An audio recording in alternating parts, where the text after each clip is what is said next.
প্রতিদিনের মতো রমা জল আনতে যাচ্ছে। আজ তার একটু দেরি হয়ে গেছে।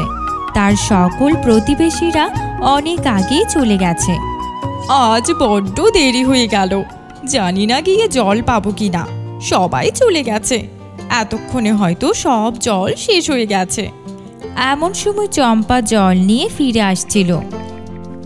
আরে বৌদি, তুমি এখনো জল আনতে যাওনি? তাড়াতাড়ি যাও, নয়তো সব জল শেষ হয়ে যাবে। হ্যাঁ যাচ্ছি, আজ একটু দেরি হয়ে গেছে।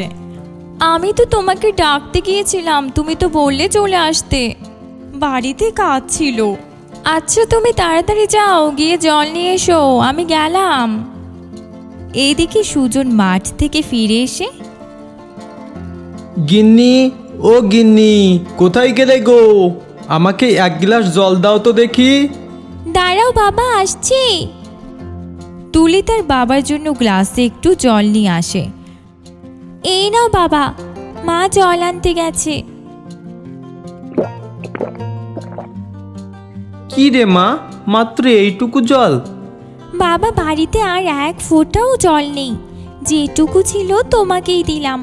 মা জল নিয়ে আসুক, তারপরে খেও। আচ্ছা মা, চল ঘরে চল। রমা মলিন মুখে সামান্য পরিমাণ জল নিয়ে বাড়িতে ফিরে এসেছে। আজকে জলের দাম আরও বেশি। ভেবেছিল যে পয়সা নিয়ে যাচ্ছে তাতে কলস পুড়ে যাবে, কিন্তু জলের দাম বেড়ে যাওয়াতে সামান্য জল নিয়ে চলে এসেছে। কি গো, তোমার আবার কি হলো? মন খারাপ কেন? মাখনলাল তার নলকূপের জলের দাম আরও বাড়িয়ে দিয়েছে। যে কয় টাকা নিয়ে গিয়েছিলাম তা দিয়ে সামান্য জল কিনতে পেরেছি। কি বলো? তাহলে বাঁচতে হবে কি করে? গ্রামে তো সব পুকুর কুয়ো শুকিয়ে গেছে, শুধু তার ওই নলকূপ ছাড়া কোথাও জল নেই। সব জায়গা থেকে জল শুকিয়ে গেছে, কি আর করবে বলো? আচ্ছা মা, এবার এমন হচ্ছে কেন? অন্যবার তো এই সময় বৃষ্টির জলে পুরো গ্রাম ভরে যায়, আর এবার একদমই বৃষ্টি নেই। জানি না রে মা, সৃষ্টিকর্তা কেন এমন করছে। এই গরমে আর ঘরে থাকা যাচ্ছে না, আমি একটু বাইরে থেকে ঘুরে আসি। এই বলে সে বাইরের দিকে ঘুরতে গেল। ও তো সুযোগ পেয়ে সৎ ব্যবহার করছে। এত দামে কি কেউ জল বিক্রি করে? হ্যাঁ গো, এটা মেনে নেওয়া সম্ভব না। আচ্ছা ভাই, তাহলে এখন আমাদের কি করা উচিত? চলো আমরা সবাই একসাথে মোড়ল মশাইয়ের কাছে যাই, তিনিই কোনো একটা ব্যবস্থা করবেন। এরপর গ্রামের লোকজন মিলে গ্রামের মোড়ল মশাইয়ের কাছে গেল। মোড়ল মশাই, এইভাবেই তো মাখনলালের অন্যায় মেনে নেওয়া যায় না। হ্যাঁ, মাখনলাল অবশ্যই অন্যায় করছে। শুধু তার নলকূপে জল রয়েছে বলে সে এইভাবে অতিরিক্ত অর্থ সবার কাছ থেকে নিতে পারে না। এই যাও তো, কেউ একজন গিয়ে মাখনলালকে ডেকে নিয়ে আসো। এরপর একজন গিয়ে মাখনলালকে ডেকে নিয়ে সেখানে আসলো। প্রণাম মোড়ল মশাই, আপনি আমাকে ডেকেছেন? হ্যাঁ মাখনলাল, তুমি তো জানোই আমাদের গ্রামের অবস্থা। গ্রামে অনাবৃষ্টির কারণে কোনো পুকুরে জল নেই, সেজন্য কৃষকদেরও চাষ করতে অনেক সমস্যা হচ্ছে। তুমি যদি তোমার জলের দাম একটু কমাতে তাহলে সবারই সুবিধা হতো। দেখেন মোড়ল মশাই, প্রত্যেকেরই তার স্বাধীন ব্যবসা করার অধিকার রয়েছে, আর এটা তো আমার ব্যবসা। সেটা তো অবশ্যই, তবুও যদি এই গরিব মানুষদের দিকে তাকিয়ে একটু ভাবতে। দেখুন মোড়ল মশাই, আমি সবার কথা ভাবি বলেই তো সেই সুদূর শহর থেকে কত টাকা খরচ করে লোকজন এনে এই গভীর নলকূপ বসিয়েছি। অত্র এলাকার আশেপাশে কোথাও এটা নেই। এটা বসাতেও আমার অনেক টাকা খরচ হয়েছে, সে টাকা তো আমাকে উঠাতে হবে। এই বলে মাখনলাল সেখান থেকে চলে গেল। অত্র গ্রামে ও আশেপাশে কোথাও একটু জল নেই, আর তাদের কথা চিন্তা করে আমি এই গভীর নলকূপ বসালাম, আর এখন বলে কি না আমার নলকূপের জলের দাম কমাতে হবে। বেশি বাড়াবাড়ি করলে না জল দেওয়া একদমই বন্ধ করে দেব, তখন বুঝবে ঠেলা। মা, আমার খুব কষ্ট হচ্ছে, গরমে আর পারছি না, আমি একটু বাইরে থেকে ঘুরে আসি। যা, কি আর করবি, তবে সন্ধ্যার আগে ফিরে আসিস। আচ্ছা মা। তুলি গরমে অতিষ্ঠ হয়ে বাড়ি থেকে বেরিয়ে যায়। সে তার বান্ধবীকে নিয়ে ফাঁকা মাঠের দিকে হাঁটতে বেরোলো। কি রে, তুই তো বাড়ি থেকে বের হতে চাস না, আজ কি মনে করে আসলি? বাড়িতে যে গরম, থাকা যায়? দেখ তুলি, ওই গাছটায় কত সুন্দর আম হয়েছে, চল আমরা ওই গাছ থেকে দুটো আম পেড়ে খাই। এরপর তারা গিয়ে সেই গাছের আম পাড়তে থাকে। এদিকে একটা ব্যাঙ একটা পুকুরের মধ্যে বসে মনের সুখে ডাকছে, আর সেখানে বৃষ্টি হচ্ছে।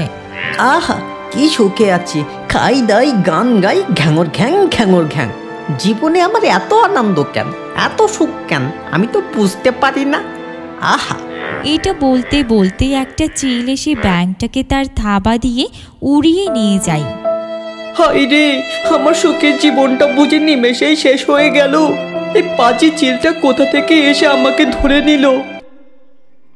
আমগুলো খেতে খুব সুন্দর, তাই না তুলি? তুই ঠিক বলেছিস, চল আমরা বাড়িতে ফিরে যাই, কিছুক্ষণের মধ্যেই সন্ধ্যা নেমে আসবে। হ্যাঁ ঠিক আছে, তাই চল। এরপরই রাস্তা দিয়ে হেঁটে বাড়িতে ফিরছিল, এমন সময় সামনে আকাশ থেকে একটা ব্যাঙ এসে পড়ল। কি ব্যাপার, এই ব্যাঙটা উপর থেকে কি করে পড়লো? পাজি চিলটা আমাকে একেবারে শেষ করে দিয়েছিল। আমি তো ভাবলাম আমার সুখের জীবনটা বুঝি এবার শেষ। এই ব্যাঙটা আবার কোথা থেকে আসলো? আমাদের গ্রামে তো বহুদিন কোনো ব্যাঙ দেখিনি। আরে কে তুমি? আমার নাম তুলি, আমি এই গ্রামেরই মেয়ে। কিন্তু তুমি আকাশ থেকে কি করে পড়লে? আমি হলাম সোনা ব্যাঙ। আমি যেখানেই থাকি অনেক সুখেই থাকি, কিন্তু আমার সুখের জীবনে একটা চিল অভিশাপ হয়ে এসেছিল। সে আমাকে বহু দূর থেকে উড়িয়ে এনে এখানে ফেলেছে। আমার খুব ব্যথা লেগেছে, মনে হয় আমি আর হাঁটতে পারবো না। তুমি চিন্তা করো না, আমি তোমাকে আমার সাথে নিয়ে যাব, আর তোমাকে সুস্থ করে তারপরে আবার তোমাকে ছেড়ে দেব। এরপরে তুলি সেই ব্যাঙটাকে হাতে করে নিয়ে বাড়িতে ফিরল। কি রে তুলি, তুই এই ব্যাঙটাকে কোথায় পেলি? আরে ব্যাঙটাকে দেখতেও অনেক সুন্দর। হ্যাঁ মা, এটা হলো সোনা ব্যাঙ। একে অনেক দূর থেকে একটা চিল উড়িয়ে এনে এখানে ফেলেছে। অনেক আঘাত পেয়েছে, সেজন্য নড়াচড়া করছে না। ঠিক আছে, তাহলে তুই ওকে ঘরে নিয়ে যা। এরপরে তুলি সেই ব্যাঙটাকে নিয়ে ঘরে গেল। তুলি, আমার খুব গরম লাগছে, আমাকে একটু ঠান্ডা জলের ভিতরে রাখতে পারবে? হ্যাঁ সোনা ব্যাঙ, তুমি অপেক্ষা করো, আমি এখনই নিয়ে আসছি। এরপরে তুলি একটু জল এনে সোনা ব্যাঙটাকে তার ভিতরে রাখলো। গিন্নি, এই গরমে জলের ব্যবসাটা বেশ জমজমিয়ে উঠেছে। ভাবছি এবার বাড়িটা দোতলা করব, তারপরে মহাজনী কাজ কারবার শুরু করব। কেমন হবে বলো তো? আমি জানি না বাপু, তুমি এত কেন লোভ করো? গ্রামের অসহায় লোকদেরকে তো একটু সাহায্য করতে পারো। এসেছে আমার দয়ার সাগর, তুমি চুপ করো তো, আমার কারবার আমার মতো চালাতে দাও। মাখনলাল ছিল খুবই লোভী ব্যক্তি, সে কারো কথাই শুনতো না। একদিন তুলি সেই সোনা ব্যাঙটাকে হাতে করে নিয়ে ঘুরতে বের হলো। তুলি, আমার না খুব ইচ্ছা করছে পুকুরে জলে নেমে একটু আনন্দ করতে। সে কি? কিন্তু সেটা তো এই মুহূর্তে সম্ভব নয়। কেন? আমি তোমার কাছে কি অনেক বড় কিছু চেয়ে ফেলেছি?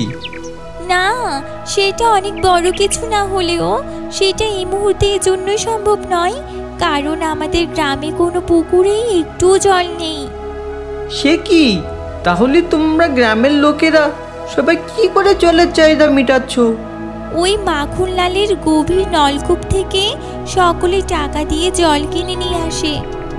ও আচ্ছা, এই ব্যাপার। ঠিক আছে, আজকে আমি তোমাদের জলের চাহিদা পূরণ করব। তুমি আমাকে একটা পুকুরের কাছে নিয়ে যাও। এরপরে তুলি সেই সোনা ব্যাঙ তাদের বাড়ির পাশে একটা পুকুরের কাছে নিয়ে যায়।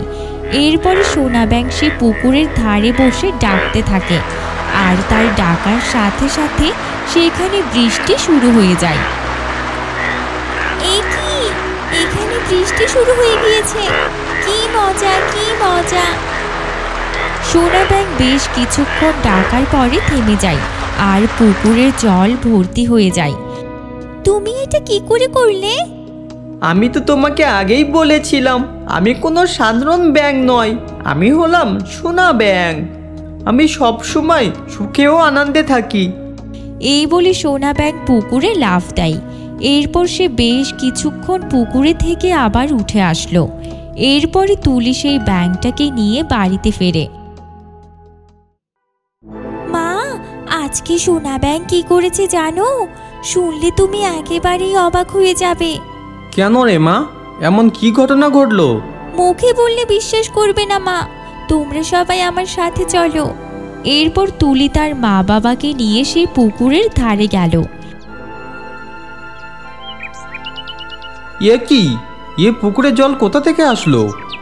এটাই তো আমি তোমাদেরকে বলতে চেয়েছিলাম।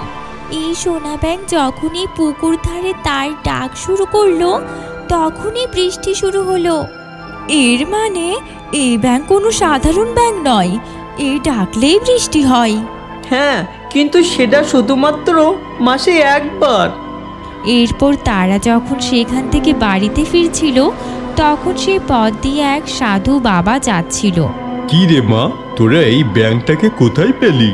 এই ব্যাঙ তো আমাদের এদিকে কোথাও পাওয়া যায় না। সাধু বাবা, আমি একদিন পথ দিয়েই হেঁটে যাচ্ছিলাম, তখন হঠাৎ করেই এই ব্যাঙটা আকাশ থেকে আমার সামনে এসে পড়ে। একে বহু দূর থেকে একটা চিল এনে এখানে ফেলেছে। ঈশ্বর বুঝি তোদের দিকে এবার মুখ তুলে চেয়েছে মা। এবার তোদের গ্রামের সবার দুঃখ দূর হবে। এই ব্যাঙ কোনো সাধারণ ব্যাঙ নয়। এই ব্যাঙের সাথে যদি আরেকটা ব্যাঙের বিয়ে দিতে পারিস, তাহলে তোদের গ্রামের সকলের জলের দুঃখ দূর হয়ে যাবে। এই কথা গ্রামের সবাই জানতে পারল।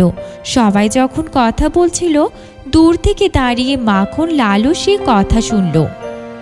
যত সব গাঁজাখোরে গল্প, ব্যাঙের বিয়ে দিলে নাকি বৃষ্টি হবে, তাই আবার কখনো হয় নাকি? যত সব। এরপরে তারা জঙ্গল থেকে একটা ব্যাঙ ধরে এনে সেই সোনা ব্যাঙের সাথে বিয়ে দিল। বিয়ের পরে দুজনে যখন একসাথে ডাকতে শুরু করলো, সাথে সাথে চারদিকে কালো মেঘ হয়ে ঘুরিয়ে বৃষ্টি শুরু হয়ে গেল। তখন গ্রামের সকলে খুশি হয়ে অনেক মজা করতে লাগলো। এভাবে টানা 2 দিন বৃষ্টি হলো। হাই হাই, এ কি শুরু হলো? সত্যিই তো বৃষ্টি হচ্ছে। আমার জলের ব্যবসাটা বুঝি এবার ডগে উঠল। এই বলে মাখনলাল উঠানে বসে বৃষ্টির জলের মধ্যে কান্না করতে লাগলো।